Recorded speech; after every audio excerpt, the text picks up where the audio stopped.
Good afternoon, good evening, friends. Uh, Thanks for coming today to American Christianity, the online lecture version. It's been a crazy start to the semester, I guess, with us having met one time in over a week. That's not how we wanted to draw it up.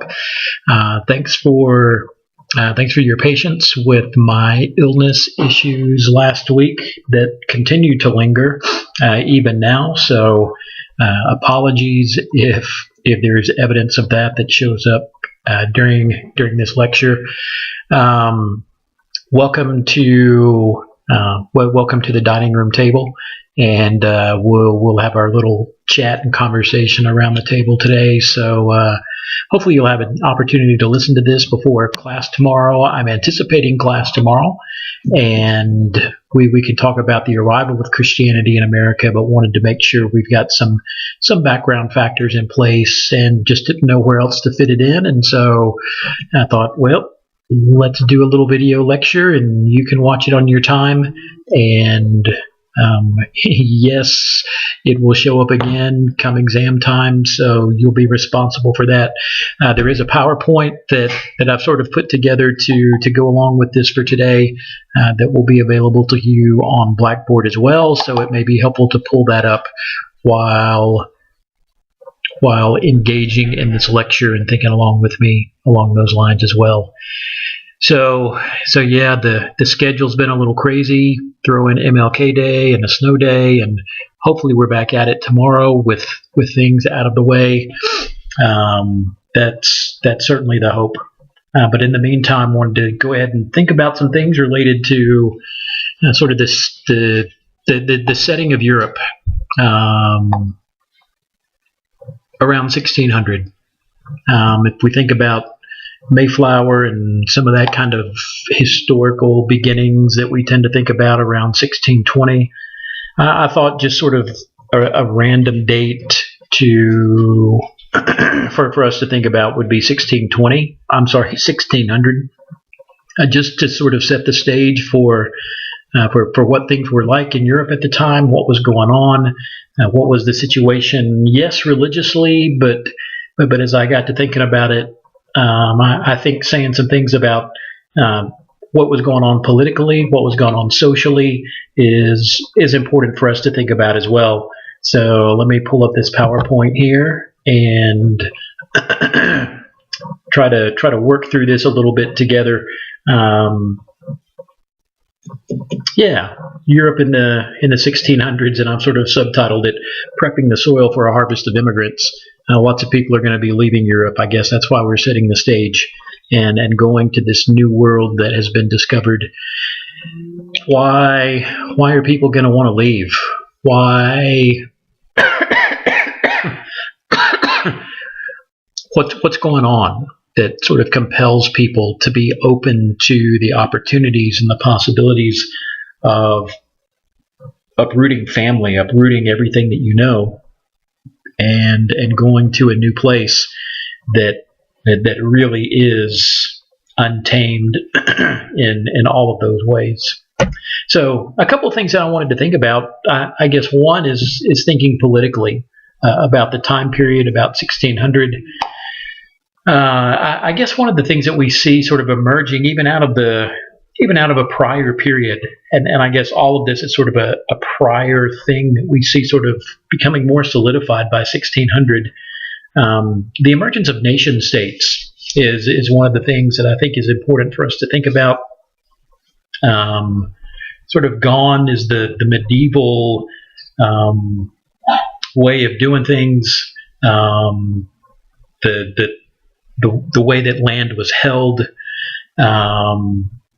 Those days have gone, and we now, certainly by 1600, we can talk about England, we can talk about Spain, we can talk about France, Netherlands, other particular nations as well. Now the hodgepodge of the Holy Roman Empire is still in existence, but it's certainly not what it once was. But increasingly, we're seeing nations with clearly drawn boundaries, with national expectations, with national language, with national identity that are coming more and more into play, and that significantly shapes the landscape by the time we get to 1600. And just as a couple of examples, when we get to 1600, thinking about a couple of these nations, I mean, in 1600, if we think about England, Elizabeth I, Elizabeth Tudor, the last of the Tudors, is essentially wrapping up her 45-year reign of power with significant achievements having been made along the way. She sort of exemplifies this new powerful monarch that these new nations are longing for. And England's an interesting story as they go from Henry VIII to Edward to Mary to Elizabeth through the 1500s, and what turmoil and upheaval there is. But the desire is for this strong monarch to lead this relatively new nation in strong ways that maintain those family ties and connections. In France, meanwhile, Henry IV is on the throne. He sort of survived all the Henrys that were running around there in France in the late 1500s. The St. Bartholomew Days massacre had happened in 1572. Henry IV is one of the ones who sort of survives this. He's sort of Protestant sometimes and Catholic sometimes, and converts back and forth as it's politically expedient for him to do so. But he does bring some stability in a tumultuous era, and sort of setting things up for some of the Louis who will come along later and really serve to reshape France. And other nations have strong monarchs around this time as well, who are leading in very different sorts of ways. I guess one of the things that I'm reminded of when thinking about sort of this political reality and strong nations and strong monarchs, especially during this time period, is that these nations and monarchs typically don't do very well with political dissent or religious dissent. Absolutism doesn't allow for a lot of other voices. I mean, you're a friend of the king, dilly dilly, or you're not. And so dissidents are often meet with a great deal of difficulty and trouble, because of the desire to maintain a strong nation, strong leadership, those sorts of things. And so especially for our story moving forward, it's a lot of religious dissenters from France, from England, in particular, who will make their way to these early fledgling American colonies and begin to set up shop, because their presence is not welcome at home. And so that's certainly an important factor to consider. I guess it's also sort of interesting to think about how the world has expanded by the time we get to 1600. We think about the great age of exploration probably being in the 1500s, famously beginning with Columbus sailing the ocean blue back in the late 1400s. But the 1500s, we see this as we see new inventions, the development of new technology, sturdier sailing vessels, new ways of doing navigation, all sorts of things that are sort of on the horizon here. Suddenly, by the 1500s, all of these are coalescing together. You've got folks taking off from Spain who are now able to sail all the way around the tip of Africa and up the eastern side and into the east which folks had been wanting to do for a long time. So there were new things that were happening that way that opened up trade routes and those sorts of things. But you've also then have people who began exploring to the west. And, oh, wow, new lands. Who knew that these were here? South America and Central America. And so the Spanish and the Portuguese in particular are first to arrive over there, primarily the Spanish, who began to set up their colonial ventures, who began to deal not always well with the indigenous people that they come in contact with. And it's sort of for God and for country, and those sorts of things were the rage at the time. We want to make money, but we want to extend the influence of the church as well, because especially Spain and Portugal, as you know, were heavily influenced, heavily Roman Catholic countries. And so there are priests on board as there are explorers on board. And so all those sorts of things are going on. Lots of factors at work as new worlds are discovered, as new routes are uncovered to old worlds. So suddenly we're in China, we're in the Far East, we are making landing. The Dutch end up in India and in South Africa.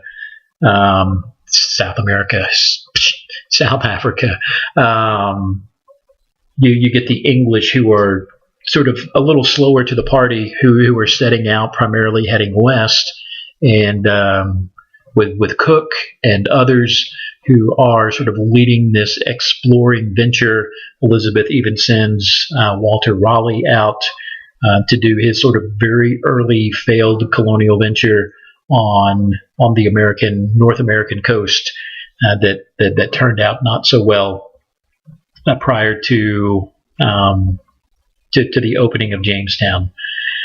But all of this brings great wealth. All of this brings great prestige, new trade, lots of new resources, lots of exciting sorts of things.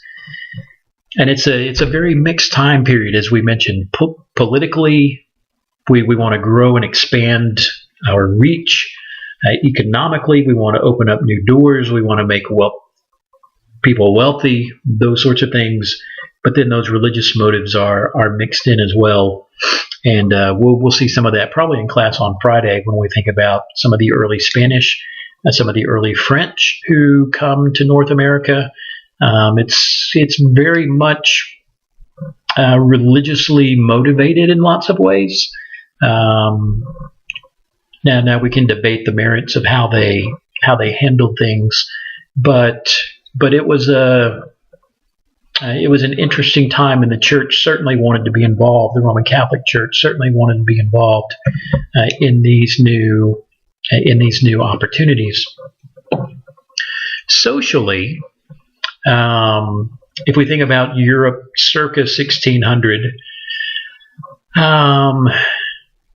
I guess we're technically in a period that we call early modern Europe. The Enlightenment has not hit just yet. But there are new ideas that are beginning to spin, beginning to churn. The advent of the printing press back in the 1400s had certainly played a major role in helping to affect some of those changes. While some of this touches on something that we'll highlight here in just a minute, sort of the religious aspect, I guess we need to remember how prevalent religious warfare still was on the European continent by the time we get to 1600. Protestants had been fighting Catholics from the 1520s, and wars had been fought throughout the 1500s. Things had sort of slowed down toward the end of the 1500s, but not far into the 1600s, 1618, we'll be in the midst of the 30 Years' War, one of the costliest, deadliest wars that's fought in Europe. Millions and millions of people die as a result of Protestants and Catholics fighting each other. And so a lot of that uncertainty is sort of built in to the social framework of the time. You do have the reality of humanism, sort of new thinking that's emerged out of the Renaissance period that has opened up people to new ways of thinking, actually old ways of thinking, new to them, I guess.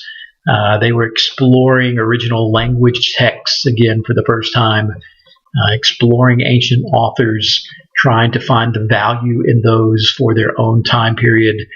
And in doing so, traditional ideas, traditional structures and authorities sometimes were challenged in the midst of that. A number of people that we could mention sort of along those lines. And I guess it's sort of hand in hand with that the papacy is weakening during this time period as well in terms of political influence. The papacy had not gone through a strong period in the 1400s and 1500s, battling, dueling popes. And then popes who got caught up in the Renaissance time period, and with that sort of rush and desire to be patrons of the arts and those sorts of things, which beautify things significantly, but in terms of religious leadership and those sorts of things, the Pope was not doing a terribly good job by any account. Because of the changing sort of atmosphere in Europe as a whole, you've got sort of new professions that are coming into play, more of a business class, if you will. You've got entrepreneurs who are opening new businesses, who are trying to take advantage of the changes going on in the world around them, economically and in other ways. Banking industry begins to become more and more significant, and a lot of wealth is on the move when we get to the 1600s. The stock market had not yet hit 26,000, but good things were moving economically for those who were able to take advantage of the situation. But the reality is that most people could not take advantage of the situation. In Europe in 1600, the vast majority of people are rural. They live in small towns. They live on farms. They're doing small town sort of life. They're uneducated because education is just not available to the vast majority of people. And they're poor. And all of that sort of shapes the worldview and the mindset that people bring to change that's going on. And so while there was lots of change in the air, especially in certain circles, in a lot of places, life just went on as normal, and the way that things have always been done. And so not a lot to get excited about for lots of people. But I guess if you were paying attention at all during this time period, by 1600, religiously the landscape has changed dramatically, significantly from 100 years before. In lots of ways, between 1500 and 1600, just significant changes. Politically, in terms of exploration, the things that we had learned about the world, throw in Martin Luther, Reformation, 1517, moving forward, and things really had not been the same since that point. So much that we could say. This slide, I'm just trying to highlight a couple of things that came to my mind in terms of some of the religious change and transformation that was happening at the time, and I think because we live 500 years in its shadow, it's sort of hard for us to grasp sometimes the enormity of these changes religiously that were taking place, because probably all of us are children of the Protestant tradition in one way or another, and so it becomes sort of common ground for us But to put ourselves in the situation in the 1500s as we're reading Luther for the first time, and ideas of justification by faith and scriptures being translated into language that we can understand, and people are preaching in church, and we're invited to participate in the Lord's Supper, and we're rethinking what it means to be a part of the church, and so many changes that are taking place at the time. The Bible certainly is being translated, and that's a huge part of the story. That allows people to read the story of the Bible again for the first time, to begin to rethink, reimagine theologically, to hold up what the Catholic Church has been doing, and to suddenly say, well, maybe there are some new ways that we could be thinking about these sorts of things. Papal authority, the traditional authority of the Roman Catholic Church, gets called into question if suddenly the rallying cry is, grace alone and faith alone and Scripture alone. That sort of cuts the Pope out of the equation, and so the Roman Catholic Church is being challenged in lots of ways by this broader movement that's happening. The church is being changed, and in the midst of that, political alliances are in some cases solidifying, and in some cases are being remade.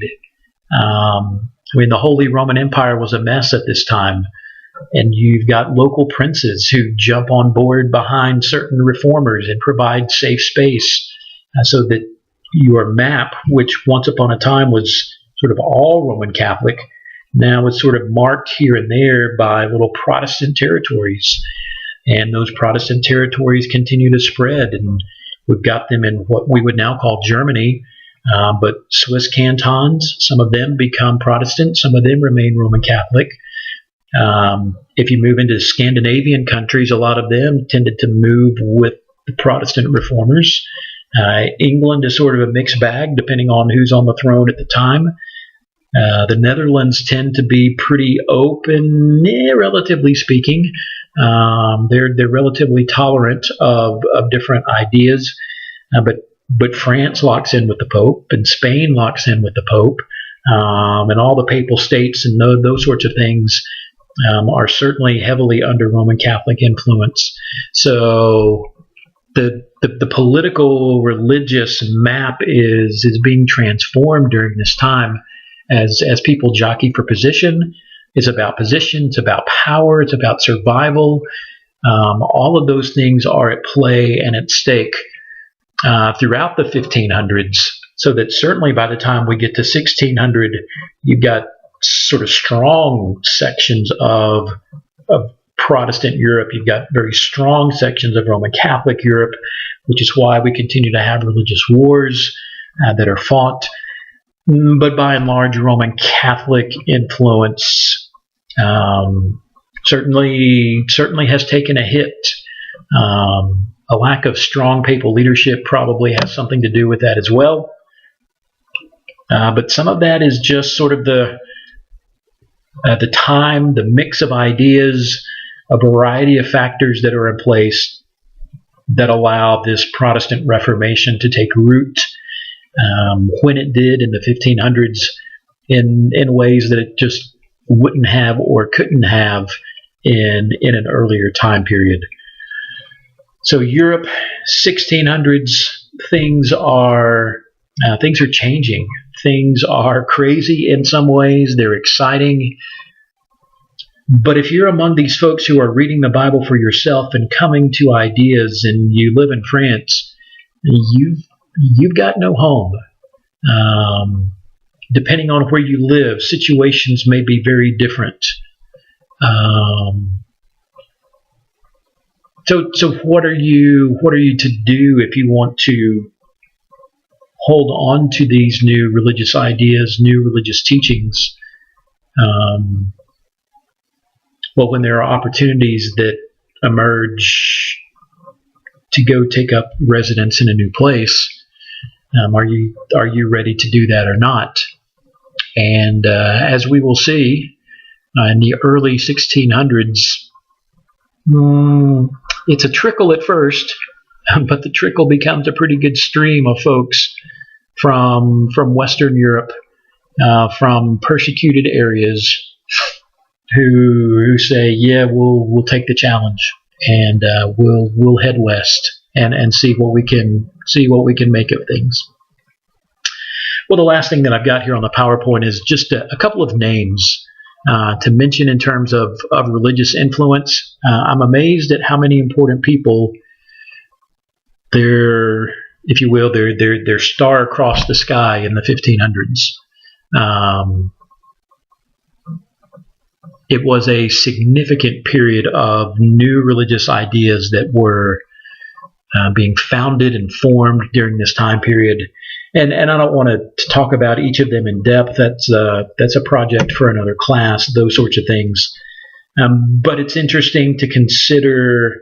And this is just a handful of folks who were significant religious leaders during the 1500s, which helped shape things by the time we get to 1600. So, of course, we've got sort of lead reformer German Martin Luther, who dies in 1546. And obviously, we could talk for several hours about Luther's influence and significance, theologically, biblically, linguistically, lots and lots of different ways. Ulrich Zwingli was a contemporary of Luther.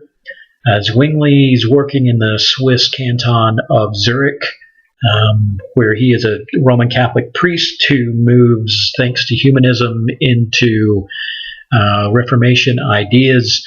Now, he dies pretty young in 1531, but his influence is pretty significant as well. And he and Luther share a number of significant ideas. John Calvin dies in 1564. He's sort of second generation behind Luther and Zwingli.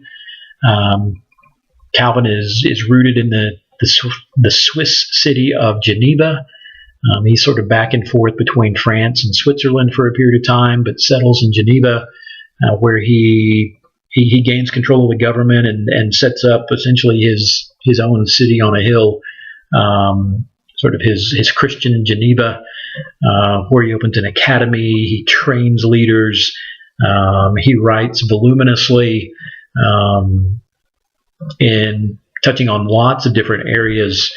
He sort of has a systematic mind about him in a way that Luther and others don't have, or don't really have a desire to have. And so Calvin becomes sort of the early theological systematizer of Protestant Reformation ideas. Thomas Cranmer, I mentioned here. Cranmer, who dies in 1556, is a key figure in England for helping bring in and keep alive Protestant ideas. Cranmer is put to death by Bloody Mary in 1556 during her brief 5 years on the throne. But Cranmer was huge for introducing Protestant ideas even back to Henry VIII, but specifically as Archbishop of Canterbury, he was a major figure leading up to the time of Mary, keeping Protestant ideas alive and helping those get more and more grafted into what will become the Church of England. So he's very significant. Menno Simons shows up on down the line here. Simons is a significant Anabaptist leader. We mentioned him. I mean, there were others as well. Most of them died pretty young and quickly. Simons is able to live. He lives in the Netherlands area. He is hunted and persecuted, but he finds enough help. The Mennonite Church is sort of connected to him. He dies in 1561. Writes a tremendous amount as well, from an Anabaptist pacifist perspective that a lot of other reformers don't like and don't agree with. He's not a big fan of church and state working together, Most other reformers are magisterial reformers. That is, they want the magisterium, the government, to support the work that they do. So Luther has his protectors, and Zwingli does, and Calvin does, and just about everybody else does. William Tyndale is mentioned here as well, or I've added him to the list of significant folks. Dies in 1536. Some of the better early English translations come from him. He's working during a dangerous time where Bible translation is not yet widely accepted on the continent or in England, and that gets Tyndale in trouble. But his influence on the translation of the Bible into English certainly cannot be understated. And then lastly, just a couple of other names. I've mentioned John Knox here. Knox, sort of the champion of the Reformation that takes place in Scotland, sort of moving Calvin's ideas into a strong place. So the official Church of Scotland is the Presbyterian Church, and Knox is really the driving force behind that. He spends time in Geneva with Calvin, is heavily influenced by him and his ideas. He's an outspoken sort of little bit of a troublemaker, but who pushes pretty hard for Calvin's ideas to be established in Scotland, and they are in the official Church of Scotland. Knox is a major figure in that. And then the last name that I've mentioned here, he actually dies a little after 1600, but Thomas Helwys sort of gets some credit for early English Baptist formation. Helwys begins as an Anglican, and it's sort of an interesting story which we see paralleled in a number of people.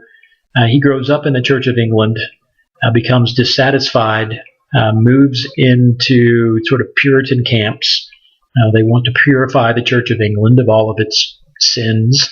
But then he moved out of Puritanism into sort of a separatist movement. Real Christians will separate themselves from this corrupt state church. And so he moves that direction and eventually moves into Baptist circles as well, coming to believe in believers' baptism. And so Helwys is often given credit for being the pastor of the very first Baptist church on English soil. 1611 is around the time that church gets founded. Helwys goes to prison. He's a big champion of religious liberty, even in the early 1600s. We'll be reading about that next week when we talk about Roger Williams. But Thomas Helwys even predates Williams a little bit in terms of arguing for religious liberty. Part of Helwys's problem is that he wrote this book, not very popular, but he sent a copy to King James, who was king at the time in England. And we're not sure if James ever read it or not, but we do know that Helwys ended up in prison, and that's where he died by 1616.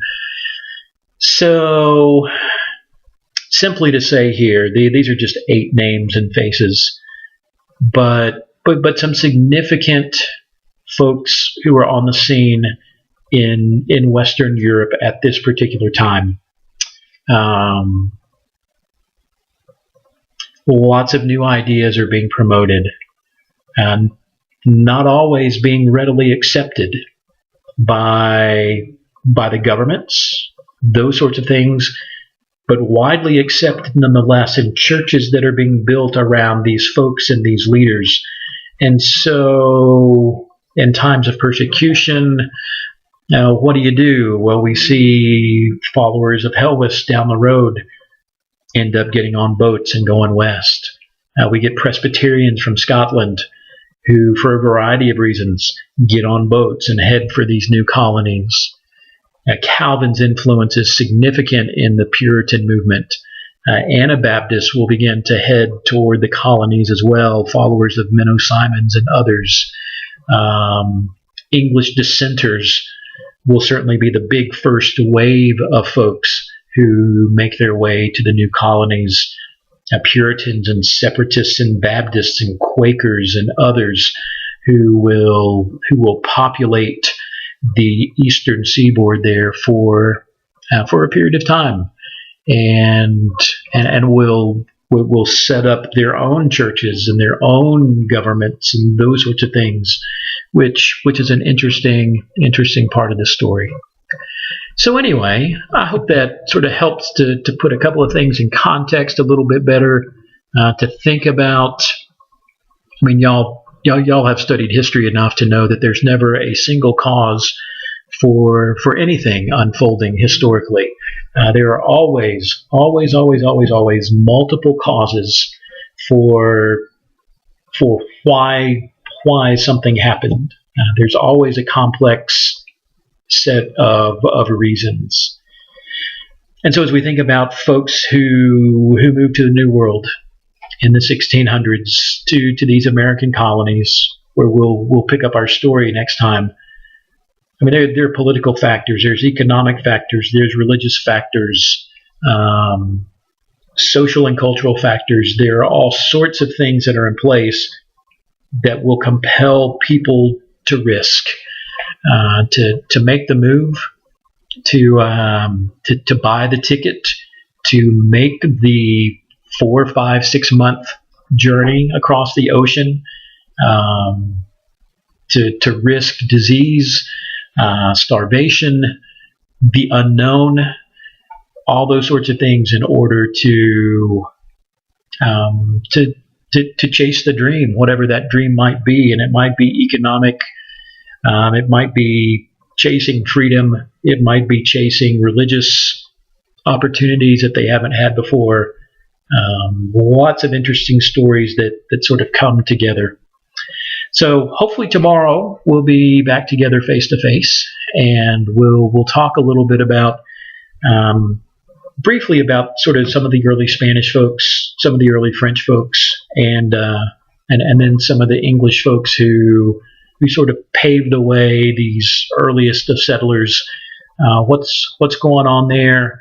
What can we take away, and how does that sort of set the stage for our first book, the Roger Williams book, which we'll get into next week. So good things to come, good things on the horizon. Thanks for sitting with me today around the dining room table, and we will look forward to seeing you pretty soon. I hope that you've enjoyed your snow days and been safe and those sorts of things. So anyway, take care. We'll see you soon. Okay, bye-bye.